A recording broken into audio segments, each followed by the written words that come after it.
Hello friends, my name is Vishal Jain और Vishal classes में आपका स्वागत है। दोस्तों, पिछली वीडियो में हमने प्रेजेंट परफेक्ट कॉन्टिन्यूअस टेंस के अफर्मेटिव और नेगेटिव सेंटेंस के बारे में देखा हुआ था। आज की इस वीडियो के माध्यम से हम इंटेरोगेटिव और इंटेरोगेटिव नेगेटिव सेंटेंस को सीखेंगे। तो दोस्तों, प्रेजेंट परफेक्ट कॉन्टिन्यूअस टेंस वही टेंस होता है जिसमें सब्जेक्ट किसी काम के लिए बहुत लंबे समय से कर रहा होता है, उसका काम अभी पूरा नहीं होता है, वो अभी भी कंटिन्यू उस काम को कर रहा होता है। तो इसका नेगेटिव सेंटेंस क्या होगा? इंटेरोगेटिव सेंटेंस क्या होगा? इंटेरोगेटिव सेंटेंस है मैं आपका सबसे पहले नंबर इसमें सब्जेक्ट में क्या शब्द लगा रहेगा, इसके अलावा इसमें समय भी दिया रहेगा, रहा है, रही है, रहे हैं शब्द भी रहा होगा। और चूँकि इंटेरोगेटिव सेंटेंस प्रश्नवाचक होता है इसलिए लास्ट में इसमें प्रश्नवाचक चिन्ह यानी कि क्वेश्चन मार्क भी दिया होगा। अब इसका स्ट्रक्चर क्या होता है? इसमें स्ट्रक्चर में सबसे पहले आपके लिए हैज या हैव का प्रयोग करना है, इसके बाद आपका सब्जेक्ट आएगा, इसके बाद इसमें बीन आएगा, फिर वर्ब का फर्स्ट फॉर्म विद आईएनजी रहेगा, ऑब्जेक्ट आएगा, अदर वर्ड आएगा, इसके बाद आपका सिंस या फॉर आएगा, टाइम आएगा। और चूँकि क्वेश्चन मार्क इंटरोगेटिव सेंटेंस है इसलिए इसमें लास्ट में क्वेश्चन मार्क भी आएगा। ठीक है, तो सबसे लास्ट में वो क्वेश्चन मार्क दिया रहेगा। अब हैज और हैव का प्रयोग कहाँ करेंगे? तो हैज का प्रयोग करते हैं हम एक वचन यानी कि सिंगुलर के साथ में, जैसे कि ही, सी, इट या कोई नाम हो। और हैव का प्रयोग करते हैं हम बहुवचन यानी कि प्लूरल्स के साथ में, जैसे कि आई, बी, यू, दे या एक से अधिक नाम हो। और हमने देखा था सिंस और फॉर का यूज भी। सिंस का प्रयोग कहाँ करते हैं? वहाँ पे जहाँ पर आपका समय का नाम दिया गया हो, जैसे कि सोमवार, 2007, 2 बजे, आज, कल आदि। ठीक है, या फिर आपके महीनों के नाम भी हो सकते हैं, जनवरी, फरवरी, मार्च, अप्रैल, ऐसे भी आपके नाम इसमें हो सकते हैं, बस समय का नाम होना चाहिए। फॉर का प्रयोग करते हैं हम समयांतराल यानी कि टाइम ड्यूरेशन के साथ में, जैसे कि 2 दिन, 4 साल, 6 महीने, 15 मिनट, 6 घंटे। ठीक है, यानी कि ऐसा समय जो आपके किन्हीं भी 2 टाइम के लिए घटाने पर उनके बीच का अंतर निकलता है, तो वो आपका समयांतराल यानी कि टाइम ड्यूरेशन कहलाता है और उसके साथ में हम फॉर का यूज करते हैं। तो आइए हम इसे सेंटेंस के माध्यम से समझने का प्रयास करते हैं कि किस प्रकार से हमने हिंदी से इंग्लिश में ट्रांसलेट कर सकते हैं। जैसे हमने सेंटेंस लिया हुआ है, क्या बच्चे 2 घंटे से घर पर टीवी देख रहे हैं? तो आप यहाँ पे देख रहे होंगे कि 2 घंटे ये आपका क्या हो गया, ये आपका समय दिया गया है। और सबसे पहले आपका क्या शब्द भी दिया गया है और लास्ट में रहे हैं शब्द भी दिया गया है और क्वेश्चन मार्क भी दिया गया है। इसका मतलब क्या है कि हमारा ये प्रेजेंट परफेक्ट कॉन्टिन्यूअस टेंस के अंतर्गत इंटेरोगेटिव सेंटेंस का उदाहरण है ये। तो इसमें सबसे पहले हमें क्या लगाना होता है? हैजेव लगाते हैं और हैजेव लगाते हैं हम अपने सब्जेक्ट के अनुसार। ठीक है, तो सबसे पहले देख लेते हैं इसमें सब्जेक्ट कहाँ है। तो बच्चे जो है वो आपका सब्जेक्ट हो गया और देखना ये हमारा वर्ब हो गया, टीवी ये ऑब्जेक्ट हो गया, घर पर ये अदर वर्ड हो गया और 2 घंटे ये हमारा टाइम हो गया। तो सबसे पहले लगाना में हैजेव, ये लगता है सब्जेक्ट के अनुसार और सब्जेक्ट इसमें बच्चे, बच्चे बहुत सारे हैं यानी कि वो क्या हो गया, बहुवचन यानी प्लूरल्स हो गया। और प्लूरल्स के साथ में हम हमेशा हैव लगाते हैं, तो यहाँ पे क्या लगेगा? सबसे पहले आ जाएगा हैव। फिर लगाएंगे हम सब्जेक्ट, तो सब्जेक्ट है बच्चे, तो क्या लग जाएगा इसमें? चिल्ड्रन लग जाएगा। फिर लगाते हैं इसमें बीन, तो बीन आ जाएगा। फिर वर्ब का फर्स्ट फॉर्म विद आईएनजी होगा। वर्ब क्या है इसमें? देखना, और देखने के लिए हम वॉच शब्द का उपयोग करते हैं, तो इसमें आ जाएगा वॉच और लास्ट में क्या हो जाएगा? आईएनजी आ जाएगा, तो वॉचिंग। फिर आता है ऑब्जेक्ट, ऑब्जेक्ट क्या है? टीवी, तो क्या लगेंगे हम? टीवी। फिर अदर वर्ड, अदर वर्ड क्या है इसमें? घर पर, तो घर पर के लिए क्या बोलते हैं? At home. फिर आता है सिंस या फॉर, तो अभी हमने क्या देखा कि 2 घंटे क्या है? 2 घंटे तो भाई आपके टाइम ड्यूरेशन है, क्योंकि आपको घटाने पर मिलेगा। कैसे? 1 बजे से 3 बजे कितना हुआ? 2 घंटे। 2 बजे से 4 बजे कितना हुआ? 2 घंटे। 3 बजे से 5 बजे कितना हुआ? 2 घंटे। तो ये क्या हुआ?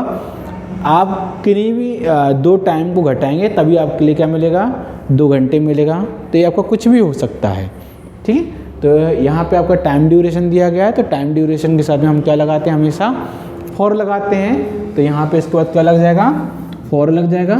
फिर दिया है 2 घंटे, 2 घंटे के लिए आप क्या लिखेंगे, 2 आवर्स। तो आपका सेंटेंस यहाँ पे क्या आ जाएगा, have children been watching TV at home for 2 hours. तो इस प्रकार से हम क्या करेंगे, इसका इंटरोगेटिव सेंटेंस को बनाएंगे। अब हम नेक्स्ट देखते हैं इसका इंटरोगेटिव नेगेटिव सेंटेंस को हम किस प्रकार से बना सकते हैं। तो इंटरोगेटिव नेगेटिव का अर्थ क्या होता है कि ऐसा सेंटेंस है जो जिसमें प्रश्न भी पूछा जाए, परंतु वो कैसा होना चाहिए, नेगेटिव होना चाहिए। नेगेटिव सेंटेंस हो तो वो आपका इंटरोगेटिव नेगेटिव सेंटेंस होगा। तो इसका आपकी पहचान क्या रहेगी, इसमें आपको सबसे पहले नंबर तो आपका क्या शब्द तो आएगा, क्योंकि वो क्या है, आपका इंटरोगेटिव सेंटेंस है, ठीक है। और साथ में क्या आएगा, आपका समय शब्द, समय भी दिया रहेगा आपको सेंटेंस में। इसके अलावा आपको इसमें नहीं शब्द भी दिया रहेगा, रहा है, रही है, रहे हैं भी दिया रहेगा। और लास्ट में क्वेश्चन मार्क भी होगा, क्योंकि वो इंटरोगेटिव के साथ में नेगेटिव सेंटेंस दोनों हैं, इसलिए इसमें नहीं भी आएगा और क्वेश्चन मार्क भी आएगा, दोनों ही दिए रहेंगे। अब इसके स्ट्रक्चर में क्या चेंजेस आते हैं। स्ट्रक्चर में क्या होता है, सबसे पहले हम सब्जेक्ट लगाते हैं, इसके बाद इसमें सबसे पहले हैज या हैव लगाते हैं, क्योंकि इंटरोगेटिव नेगेटिव है, तो इंटरोगेटिव है इसलिए सबसे पहले हैज या हैव लग जाता है। फिर इसमें सब्जेक्ट आता है, सब्जेक्ट के बाद इसमें हम नोट लगाते हैं, क्योंकि नेगेटिव भी है ना, तो इसमें क्या लग जाते हैं, नोट लगते हैं। उसके बाद फिर इसमें बीन आता है, फिर वर्ब का फर्स्ट फॉर्म विद आईएनजी आएगा, ऑब्जेक्ट आता है, अदर वर्ड आता है, फिर इसके बाद सिंस या फॉर आता है, टाइम आएगा और लास्ट में आपका क्वेश्चन मार्क आता है। अब वही आपका हैज और हैव का प्रयोग कहाँ होगा, हैज और हैव का प्रयोग आपका हैज का यूज आएगा सिंगुलर के साथ में यानी एक वचन के साथ में, और हैव का प्रयोग करेंगे हम प्लूरल यानी कि बहुवचन के साथ में। और सिंस या फॉर, सिंस का प्रयोग भी वही समय के नाम के साथ में, और फॉर का प्रयोग समय अंतराल यानी कि टाइम ड्यूरेशन के साथ में। अब हम इसे एक एग्जाम्पल के माध्यम से समझने की कोशिश करते हैं कि किस प्रकार से हम इसके सेंटेंस को हिंदी से इंग्लिश में ट्रांसलेट कर सकते हैं। जैसे हम यहाँ पे एक सेंटेंस ले लेते हैं,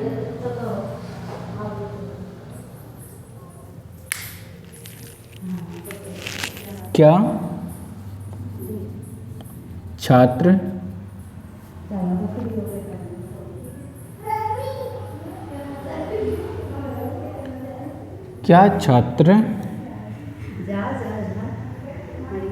सुबह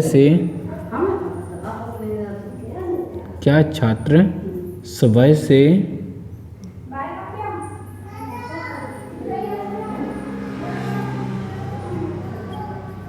स्कूल में पढ़ाई नहीं कर रहे हैं। क्या छात्र सुबह से स्कूल में पढ़ाई नहीं कर रहे हैं। तो आप इसमें क्या दिख रहे हैं, सबसे पहले आपका इसमें क्या दिया गया है, ठीक है, क्या भी दिया गया है।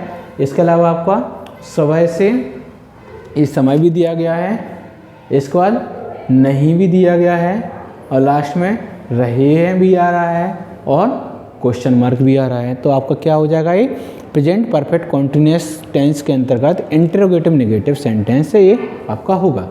अब इसमें हम इसे पहचानते हैं, इसमें और क्या क्या चीज़ें हमें दी गई हैं। तो ये आपका सब्जेक्ट छात्र हो गया, इसके अलावा आपका करना क्या हो जाएगा, आपका वर्ब हो जाएगा, फिर पढ़ाई क्या हो जाएगा, आपका ऑब्जेक्ट हो जाएगा, स्कूल में अदर वर्ड हो जाएगा, और सुबह से ये क्या होगा, आपका टाइम हो जाएगा। तो सबसे पहले हमें क्या लगाना होता है, हैजेव लगाते हैं सब्जेक्ट के अनुसार। तो इसमें सब्जेक्ट क्या है, छात्र। तो दोस्तों यहाँ पे अगर आप देखें तो क्या आ रहा है, यहाँ पे रहा है। अगर रहा है आ रहा होता तो क्या हो जाता है, जैसे यहाँ पे ऐसा लिखा होता, क्या छात्र सुबह से स्कूल में पढ़ाई नहीं कर रहा है, तो ये क्या हुआ, किसी एक छात्र की बात कर रहे होते हम, तो ये सिंगुलर हो जाता यानी एक वचन हो जाता। लेकिन यहाँ पे क्या दिया गया है, क्या छात्र सुबह से स्कूल में पढ़ाई नहीं कर रहे हैं, यानी बहुत सारे छात्रों की बात यहाँ पे कर रहे हैं। तो क्या हो जाएगा, ये आपका प्लूरल हो जाएगा। और हमेशा प्लूरल के साथ में यानी बहुवचन के साथ में हम हमेशा हैव का प्रयोग करते हैं। तो यहाँ पे सबसे पहले आ जाएगा आपका हैव। फिर आता है आपका सब्जेक्ट। तो सब्जेक्ट क्या है आपका? छात्र। तो छात्रों के लिए क्या वो लिखते हैं हम? स्टूडेंट्स। अभी हमने देखा कि एस क्यों लग जाएगा, क्योंकि हमें यहाँ पे बहुत सारे छात्र हैं, किसी एक की बात नहीं कर रहा है, इसलिए यहाँ पे क्या आ जाएगा? स्टूडेंट्स भी लिखा रहेगा, एस स्टूडेंट में एस भी लगेगा। इसके बाद आता है आपका नहीं भी शब्द दिया गया है ना, तो यहाँ पे क्या आ जाएगा? नॉट। फिर आता है इसमें बीन, तो हम इसमें बीन लगाएंगे। फिर आता है आपका वर्ब। वर्ब में आईएनजी लगाना है, तो वर्ब क्या है? करना। तो करने के लिए लिखते हैं डू, और आईएनजी हो जाएगा तो डूइंग। फिर आता है ऑब्जेक्ट। ऑब्जेक्ट क्या है? पढ़ाई। तो क्या लिखेंगे हम पढ़ाई के लिए? Study, STUDY study. इसके बाद आता है ऑब्जेक्ट। ऑब्जेक्ट हमारी पढ़ाई होगी। Other word. अदर वर्ड क्या है? स्कूल में, तो क्या लिखेंगे? In school. फिर आता है हमारा सिंस या फॉर। तो समय से क्या हुआ? ये तो समय का नाम है ना, तो समय के नाम के साथ में हम क्या लगाते हैं? सिंस लगाते हैं। तो क्या हुआ ये आपका हो जाएगा सिंस। अब फिर आता है टाइम लगाना है, तो समय इसमें क्या दिया गया है? सुबह। तो क्या लगेंगे हम इसमें? मॉर्निंग। और लास्ट में आ जाएगा आपका क्वेश्चन मार्क। तो आपका क्या हो जाएगा? Have students not been doing study in school since morning. तो दोस्तों इस प्रकार से आप इसका इंटरोगेटिव नेगेटिव सेंटेंस बना सकते हैं। उम्मीद करते हैं कि आपको हमारा आज का ये सेशन समझ में आया होगा। नेक्स्ट सेशन में हम इसके WH टाइप सेंटेंस के बारे में सीखेंगे। आप हमारे चैनल के लिए लाइक शेयर और सब्सक्राइब जरूर करें, दूसरे लोगों को भी बताएं ताकि वो भी हमारे विशाल क्लासेस परिवार का हिस्सा बन सकें और इस परिवार के सभी सदस्य गणित, इंग्लिश और सभी विषयों के लिए अच्छे सीख सकें ताकि वो परीक्षा में अच्छे अंकों को प्राप्त कर सकें। इसी उम्मीद के साथ आप सभी का बहुत बहुत धन्यवाद। Thank you.